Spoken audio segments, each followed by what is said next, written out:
பூச்சோங் காஸ்டல்ஃபீல்ட் தமிழ் பள்ளியின் புதிய கட்டட அடிக்கல் நாட்டு விழா நேற்று மிகவும் விமரிசையாக நடந்தேறியது. சுமார் 6.1 ஏக்கர் நிலத்தில் 3 கோடி ரிங்கேட்டில் கட்டப்படும் காஸ்டல்ஃபீல்ட் தமிழ் பள்ளி 18 மாதங்களில் பூர்த்தியடையும் என்று போக்குவரத்து அமைச்சர் அந்தனி லாக் தெரிவித்தார். கடந்த 2014 அப்பள்ளியின் புதிய கட்டடத்தை நிர்மாணிப்பதற்கான ஒப்பந்தம் கையெழுத்தான போது பல காரணங்களுக்காகவும் நிதி பற்றாக்குறையினாலும் தொக்கி நின்றது. ஆனால் இன்று அரசாங்கத்தினாலும் தனியார் நிறுவனத்தின் வழியும் கிடைத்த உதவியால் சாத்தியமாகியுள்ளது என பள்ளியின் வாரிய தலைவர் குமார் சுப்பிரமணியம் தெரிவித்தார். பல இன்னல்களுக்கு பிறகு 10 வருட இன்னல்களுக்கு பிறகு இன்று அடிக்கல் நாட்டு விழா நடந்ததற்கு இந்த 3 தலைவர்களும் முக்கிய காரணம். மத்திய அரசு எங்களுக்கு 20 மில்லியன் ரிங்கிட் பயிற்சியை கொடுத்துருந்தாங்க. மாநில அரசு எங்களுக்கு 6 ஏக்கர் நிலம் கொடுத்துருந்தாங்க. மேற்கொண்டு வரக்கூடிய செலவுகளுக்கு டிஎம்ஐஎம்ஐ குழும தலைவர் டாக்டர் சுப்பிரமணியம் பிள்ளை பொறுப்பேற்றுள்ளார். இந்த அடிக்கல் நாட்டு விழாவில் சிறப்பு வருகை அளித்த சிலாங்கூர் மாநில மந்திரி விசார் டாக்டர் ஸ்ரீ அமீருடின் ஷரி தனது மனமார்ந்த வாழ்த்துகளையும் பள்ளியின் கட்டுமானத்திற்கு தனது முழு ஆதரவும் இருக்கும் என்றும் உறுதியளித்தார்.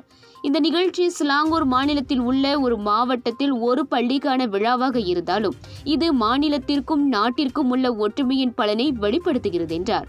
10 ஆண்டுகால சிக்கலை நமது ஒற்றுமையின் வழியே இன்று களைய முடிந்தது. அதற்கு இந்த விழாவே ஒரு சிறந்த எடுத்துக்காட்டு என்று சுட்டிக்காட்டினார்.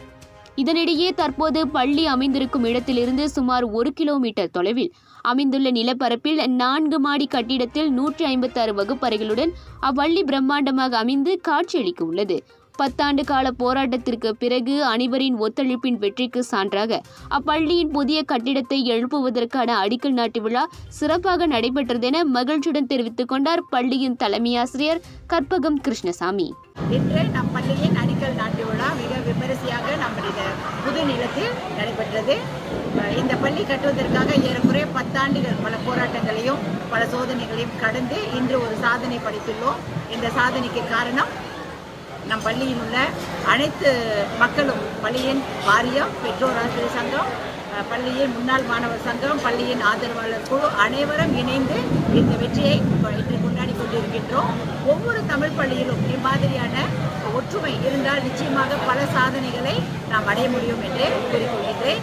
துணை கல்வி அமைச்சர் ஒங்காவோ, இலக்கியவியல் துறை அமைச்சரும் பூச்சோங் தொகுதியின் முன்னாள் நாடாளுமன்ற உறுப்பினருமான கோபித் சிங் டியோ, சிலாங்கூர் மாநில ஆட்சிக்குழு உறுப்பினர் பாப்பா ராயுடு, கில்லா நாடாளுமன்ற உறுப்பினர் கணபதி ராவ் உட்பட பலர் இந்த அடிக்கல் நாட்டு விழாவில் கலந்து சிறப்பித்தனர்.